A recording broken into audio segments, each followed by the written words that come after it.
So there's some research that says every 15-year-old should have at least one spark. We as women, we have a network, right? And so we have to be intentional about that. First thing I would say is to check with your own organization and say, hey, are we affiliated with any youth serving organization? And we all know that one person can change the trajectory of a young person's life. Wow, sometimes it takes someone else to identify our strengths. I make sure that whatever I say yes to, it's aligned with my values and my mission. And that's the hardest part, is showing up.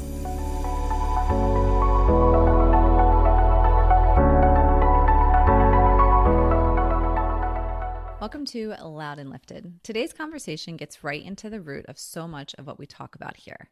We spend a lot of time talking about confidence, leadership, community, and finding our voice as women. But the truth is, those struggles usually do not begin when we are adults sitting in meetings or trying to navigate our careers. They start much earlier. They start when we're young girls, learning whether our voice matters, whether we belong, whether we should speak up, and whether we are allowed to take up space. This is why this conversation matters so much. Today, we are joined by Sharice Johnson, a youth empowerment leader, mentor, and education administrator at the Milton Hershey School, where she has spent years helping students build confidence, leadership skills, and a stronger sense of voice. She's also the founder of the Girls Grace Empowerment Conference, and her life's work is centered around creating spaces where girls feel seen, supported, and stretched into who they can become. This episode is not just about mentoring girls. It's about catching confidence early. It's about helping the next generation build the muscle of using their voice before self-doubt gets too loud. And it's about reminding all of us that if we want stronger women leaders tomorrow, we have to start pouring into girls today. Sharice, welcome to Loud and Lifted. Thank you so much for being here. I'm so excited to be here with you today, Betsy, just to have the opportunity to share. Yes. Well, I'm very excited because, on this podcast, we talk a lot about the importance of community and support. We talk about confidence and how to build your confidence. But the reality is we've always talked about it from a, professional woman standpoint. But a lot of those struggles that we have with confidence don't start when we're 25. They start when we're 15 or younger. And you have really made it your life's work to help support especially young girls. And I want to use a quote that I saw that you recently said, empowering young people is where my heart is. And you call it heart work. So let's start with that. Tell me how this has come to be really your mission in life. I mean, I used to be that 15-year-old girl, that didn't really have a voice. I got all the right grades in school. I did all the right things, but I was very quiet. My peers did see me as someone who was confident, but internal, you can hide behind that smile and really have some deep feelings of or lack of confidence. Sure. And so that is kind of where it stemmed from. Working it with young people has definitely become just my life goal of to make sure that young girls are provided spaces to practice how to build their leadership, how to use their voice in the right spaces in the right way, and just ultimately prepare them for their future. So that has just been something that I'm really passionate about, and I'm good at it too. Right. I really channel that young 15-year-old in me when I'm in spaces with the girls, which helps me kind of, be realistic in my approach with working with young people. So tell us more about what your work and exactly how you do that. Currently, I am an education administrator at a private residential school in central Pennsylvania. I recently just hit 20 years with with my employer, and it's crazy, when people say, Sharice, how have you been there so long? But my upbringing was really, really tough, and so joining this organization, it provided foundation for me. It gave me purpose, and it ultimately fueled my passion. And so when people say, how could you stay and do this for so long? It became who I am. And so I get to do that for my job. And then I realized a few years ago of, I was that 15-year-old girl from Harrisburg. And, although I do a lot for the students at my job, I wanted to also channel my community. And so I stepped out of the work environment to make sure that I was providing opportunities and experiences for city girls like myself. And so that's where the community engagement piece came in for me. Yeah, in case you didn't have enough going on, then you did that not only in your quote 9 to 5 job, right? But Yes. in your spare time, you're Yes. doing that. And Yes. you sit on boards. We just read a Girls on the Run breakfast actually this morning. So it's like this is your life 24 hours a day, Yes. which is just so amazing. And I think you should get all the kudos in the world for being able to do that and make a difference. So when you're working with these young ladies, what's your approach and how do you instill that confidence and that sense of community and having them to have the courage? How do you approach that? And especially in some instances, you're dealing with girls who come from disadvantaged situations or maybe don't have that home support. So how are you addressing that really? My approach, I would say, is realizing the space that I'm stepping in. When I step into a space with young people, I want to be a role model. I want to be someone that's leading by example. So I always step into a space exuding confidence, exuding, that I am capable, and I catch their attention. And it's Mhm. so it's really, it happens right in front of me where they're like, wow, I catch their attention with my voice and how I present myself, and then I bring it down to being real with them. Mm. And so I adjust to speak their language, of like understanding where they are at their age. And so I make sure that I'm speaking of like, I've been there before. I know, some of the challenges, and I make sure that they're aware that I'm human and I am not someone of authority. I am someone of support. And so my approach with young people is always that confidence, standing tall and sharing boldly.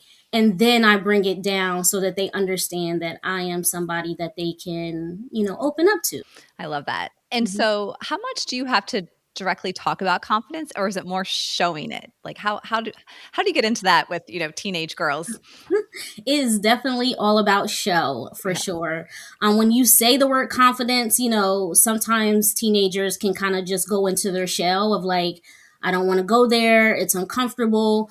So I just model. I model, and I'm big on role play with Mhm. my young girls, even my boys as well. But I think role playing is very important. So, for instance, I do host several after school programs. So on social media, a lot of people get to see the conferences, the big events. But I work with young people on a daily basis. I'm training them on how to be leaders. So Mhm. these are kids that are the quiet ones. These are kids that are not always in the front. And I am pulling them out of their shell and helping them and stretching them to use their voice in front of others, to do behind the scenes planning, exploring ideas. What are the things that you want as a teenager? What are the things that you need right now? And when I take those ideas from them, I show them how to implement it into something that fuels them and their peers. So Mm. it's a whole production of, making sure that they see that their voice matters. Right. And so I really like to, take things from our students, asking them questions and letting them know, hey, I hear you, I see you, and I value what you're saying. And so we're going to create something based off of your current needs. Oh, I love that. Mhm. And, it's funny, thanks to my own podcast over the last year, the conversation of confidence and how, it's not a personality trait, it's a skill and you have to muscle, you have to build it. I have to be honest, like I never thought about it that way as much as I have in the last year. So it's interesting to me, and I have 2 teen daughters, right? So confidence is super important for me to help build them. But it's having that perspective of like, okay, I have to practice. I have to get outside my comfort zone. So Mhm. having these kids have the opportunity to be exposed to that, like again, I think I was only exposed to that when I was 46 Mhm. years old, which is so great to have that instilled in them now that they can practice and build and get the confidence as they continue to step outside their comfort zone.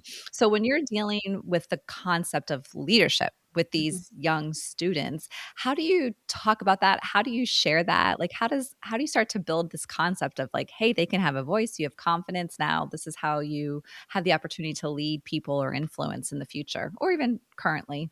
So I try to inspire them. I tap into storytelling. When I speak to them, I share of like, providing opportunities, like, for instance, my after school program that's focused on character and leadership development.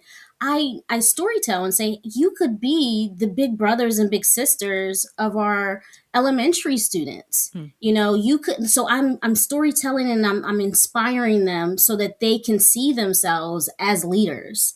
And once they channel that and they can see themselves as like, I want to do that. I want to be a leader in front of other girls. I want to be a leader in front of other boys. When I do that, then they stretch themselves to say, okay, now I have to meet you halfway, Mrs. Johnson. I know that you're going to stretch me. yeah. And so there are moments where I will have them role play a scenario of working with younger kids. For instance, we can have, think about your daughters. If you're taking them to an event, a community event, you can role play with them. You Mm, can say, hey, we have this event coming up. I want you to answer this question as if you're talking to a peer. So, what does kindness mean to you? They can answer the question. And then you can say, all right, now answer the same question as if you're talking to mommy's corporate partners. mm, And then the tone changes. And so they realize they're no longer talking to little kids, they're talking to adults. So now they're practicing how to navigate those conversations based off of who they're talking to. oh, And it's so good. stretching, it's exercising that muscle of just, repetition and Mhm. practicing. And so when it comes time to do it, your girls are ready. Right.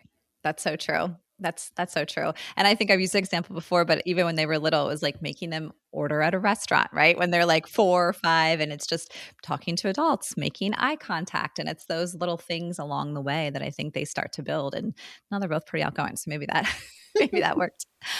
I'm sure you've had an amazing impact on so many students through the years, but is there a story or a person that sticks out to you that you could see when their eyes finally lit up and they got it and they were able to move forward and to be able to just grow?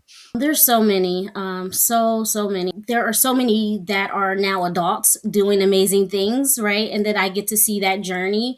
But one in particular that I'm thinking of, who's currently a senior at at my employer, when I met her, she was a freshman, and I was interviewing her for an opportunity, and she froze, like couldn't answer one question.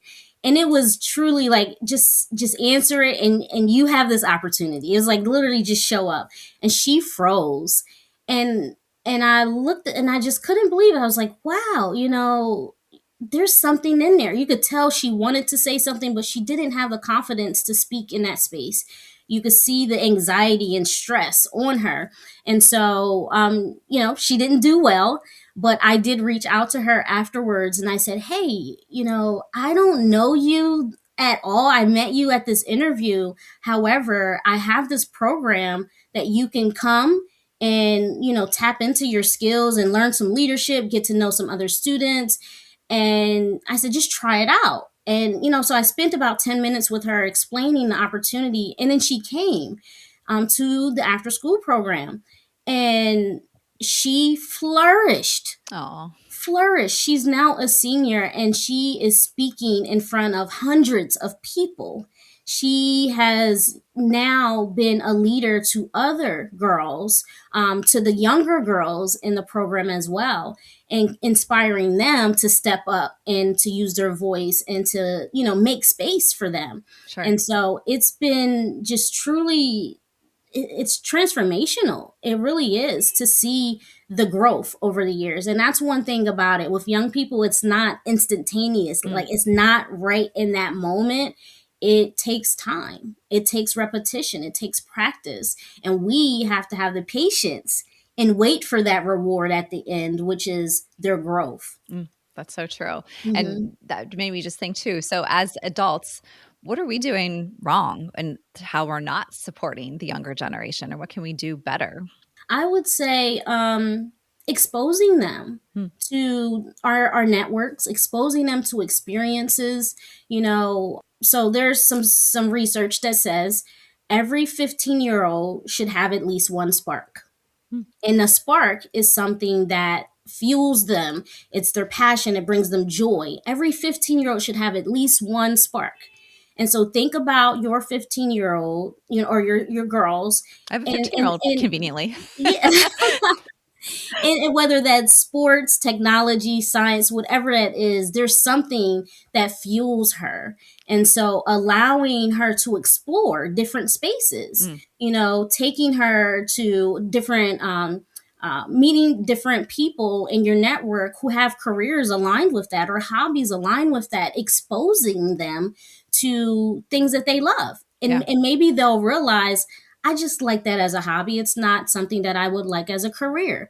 But we as women have to make room for them. We have to, provide that space for them to be exposed. Oh, that is so true.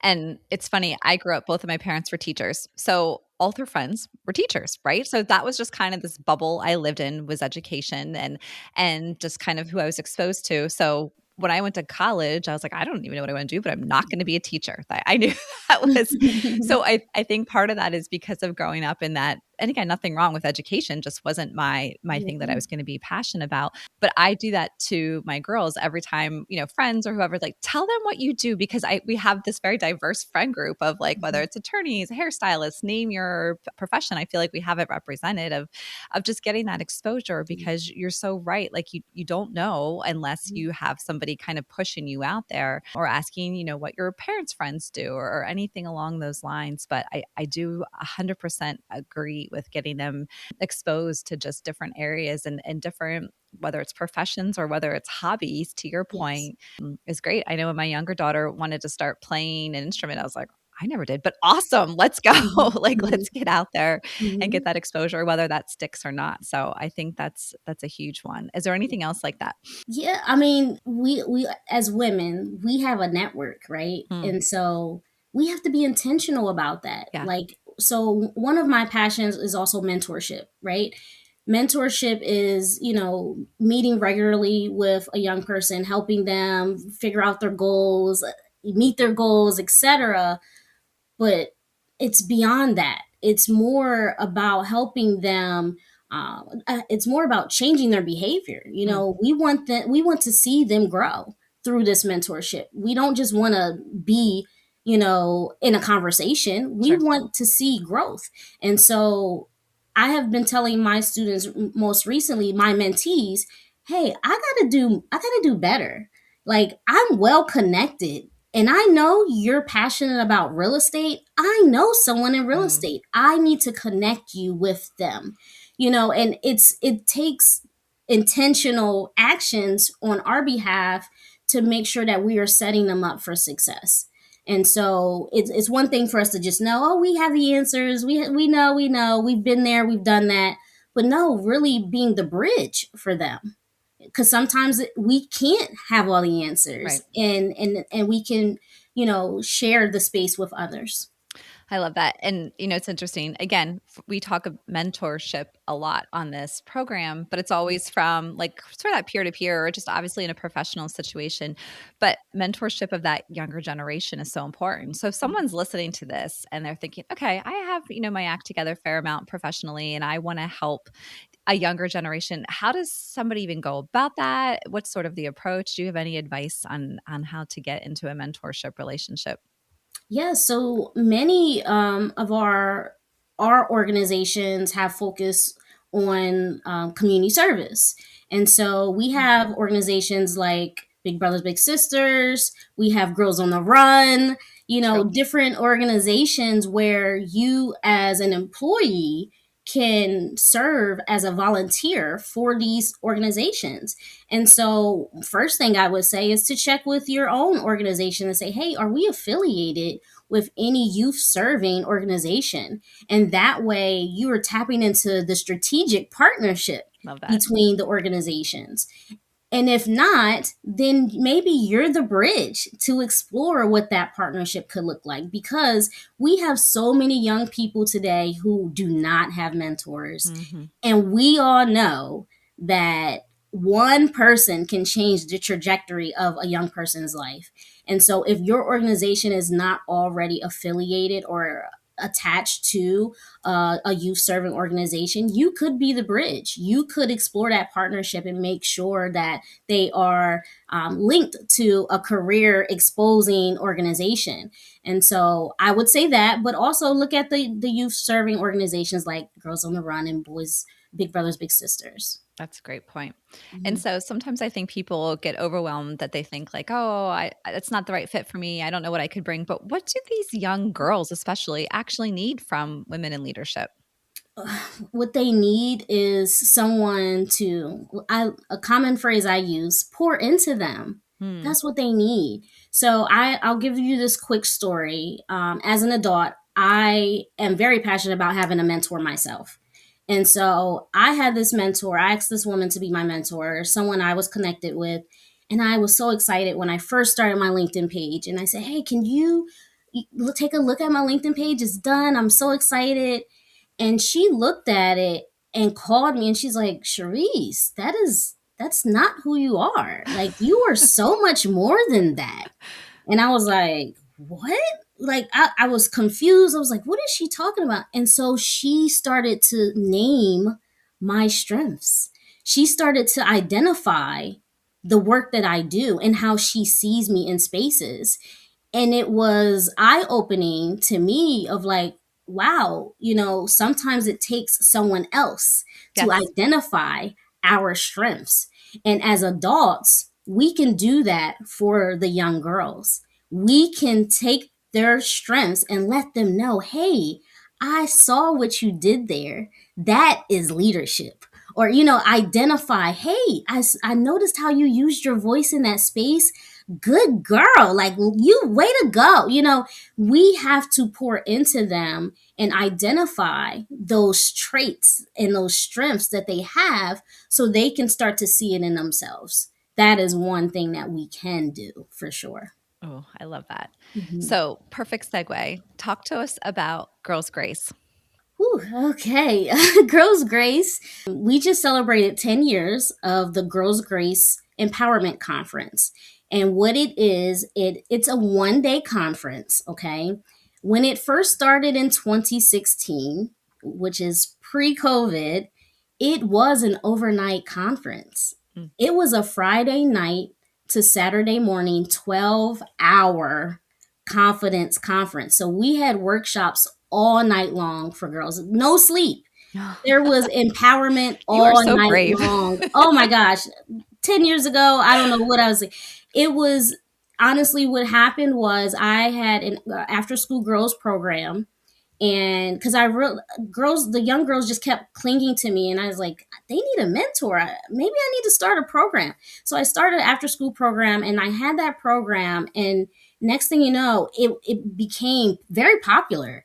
1 year I had over 40 girls join my program, and I had to split them up into two groups, and I was exhausted. Like, it was a hard year of just trying to be present for them and support them. And I said, hey, I can't sustain like that. So what's an alternative? And I came up with the conference. And so the conference was up to 200 girls that would come and sign up and be, in the same space, a big, powerful sisterhood of space.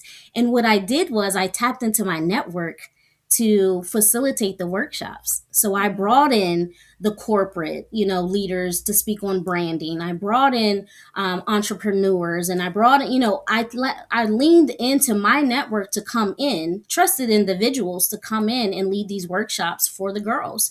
And it became very successful. And so year after year, the conference grew and grew. And so after COVID, we changed it to a Saturday format to where it's just a Saturday conference, but it also allowed flexibility for our community partners to come in and lead workshops. And so it is really, you're thinking students, you're thinking staff, you're thinking alumni, you're thinking community leaders. It's a space where we're bringing all women Mm. together for a special day of empowerment for our girls. That's awesome. I love that. And doing that in person, I think has such an impact when you're in a group. Like the one-on-one mentorship is awesome and super impactful, but I think sometimes when you get a bunch of young girls in a room and they can feel that excitement and that power, Hmm. that has to be super motivating, I would Yes, think, for them too, to absolutely. understand that this is how you want to feel, right? Like you want to feel built up. So I love that. So let's Yes. talk about you. So you have a lot going on, and you're a mom and you're a wife.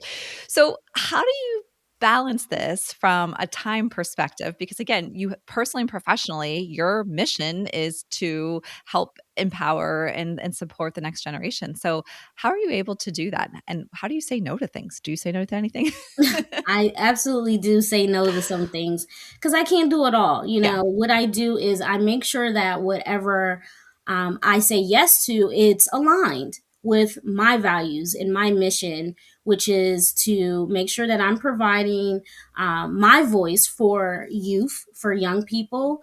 If it's aligned with youth, if it's aligned with community leadership and bridging for other people, that is what I'm about. And if it doesn't conflict with my family, because of course my family is priority, if it doesn't conflict with my family, it's a yes. If it does conflict, I make sure that I provide space for others. Hey, I can't do it, but I know someone that can. Mm, And so I pay it forward for someone else if I can't do that. But for the most part, if it's aligned and I can make that balance, I have an amazing partner. My husband, Kellen, is an avid community leader as well. mm. So he's in the leadership space as well. And so he gets it and we balance together. There's times where he needs to go, do community service. He's on boards as well. And so when he goes, I hold it down. And then when it's my turn, he holds it down for me. And we have that balance because we know it pours into us. Yeah. It speaks to our heart. It's that heart work that we love. And so we just keep that balance. How old are your kids? I have two busy toddlers. Okay. I have a 6-year old and a 4-year old. Okay. And so I've actually had my baby strapped on my chest for one of my Girls Grace events. Like literally just Love it. gave birth and then I'm at the conference with the baby strapped to me and there's a pictures floating around of that. But I'm just, I'm passionate and I just love the work that I get to do. I'm so blessed. That it's amazing, and the reason why I asked how old they were, because I was thinking I would love to see through the years how this impacts your kids, right? Like if Yes. you and your husband are both in this same mindset and are just so giving back, like how that your kids are just going to assume everyone's like that, and I love that, right? Like they're going to grow up just knowing that they're going to these events and they're giving back and they're participating. So we'll check in a couple years. They're a little young. They're a little young to catch on to that right now. Yes. Well, it's interesting because you mentioned this a little bit, but sometimes I hear when women don't want to get involved in an event or a nonprofit, it's because they think they don't have time. Mhm. So how do you position that? And you just touched on this a little bit of like it's how it's important to make time and just a priority standpoint. Yes, I mean, you make time for the things that you want to do, right? And so if it's something that you truly care about, you block your calendar and you show up. And that's the hardest part is showing up. Sure. It's not just adults that experience that, it's the kids too. They don't want to do it, they don't want to do it, but once we show up, we're like, "Wow, I'm glad I came." So getting, to show up is the hardest part, but we have to prioritize the things that bring us joy, our sparks. Block out the calendar and make the time and do it and show up. And then it feeds your soul, it feeds your heart, and then you're like, yeah, I'm glad I did that. And then you get to share it with other people. And so that's the joy of giving back and showing up for the things that we love. Oh, that's so true. And sometimes when it's something on the calendar, you think like, "Oh, I don't have time for this." And it's like, I don't know, going to the gym or something where sometimes you don't want to go and do it because Mhm. it's time and you're focused Right. on something else or, "Oh, my schedule's so busy." But then you go and do it and you do. Your heart feels so full and you're so Yes. glad you did. And you're like, okay, next time I'm not even going to flinch when that's on my Right. calendar. Exactly. But it's putting on your calendar, making part of your routine. And I love that you hit some of the organizations that I think are amazing. And there's others too, but Hmm. there's enough of organizations around that there's the opportunity to find those relationships. And Absolutely. what about if, listeners probably have, whether they have children or, they're an aunt or just neighbors, how, as just in the community, how do we support the younger generation? How do we support them in the community? I mean, well, first thing I say when I think of mentorship, I show up for young people all the time, right? I said to myself, well, wait, I have nieces and nephews, Yep. that I need to show up for. And so what I've started doing was I started to bring them along to some of the things that I'm doing in the community. Like my niece now comes regularly to my girls' conference that I have in Harrisburg. Oh, And so making sure that our family is supported as well should be a priority because if we're not mentoring them, someone else is going to develop that relationship with them and mentor your niece yep. when you could do that and you could also expose them to some of the things that you love and enjoy as well. So as an adult, check in with your family first. Make sure that you're showing up for your nieces and nephews and your children as you should. And then, take them along to some of the things. Get them exposed to what it's like to give back and be of service to others. And, do it together. And then you create that, intrinsic motivation together and it creates a bond. It creates trust, it creates reliability, it creates support. And our young people, whether they're our family or not, they need to see us in those Yeah. spaces.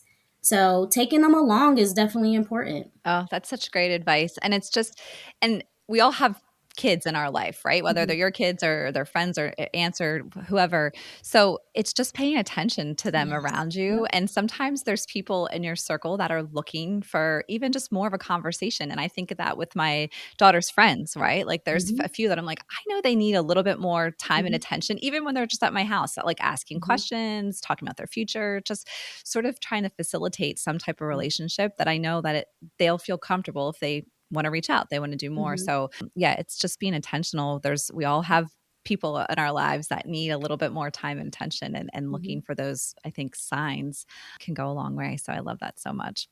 Yeah. Well, Sharice, you are literally living a loud and lifted life for our future generation. I love it so much, and I love the hard work that you do. So thank you for all that you're doing, that you continue to do to influence the next generation. Hopefully, this will help facilitate some thoughts for our listeners that to how they can get involved and also help. But thank you for all that you do, and thank you for being on Loud and Lifted. Thank you so much for having me. What I loved about this conversation with Sharice is that it's such a powerful reminder that confidence does not just appear later in life. It gets built little by little through someone noticing potential, through someone making an introduction, through someone creating space, through someone saying, I see you, keep going. And that is really the invitation in this episode, not just to admire the next generation from a distance, but to show up for them and to encourage them. Until next time, stay loud and stay lifted.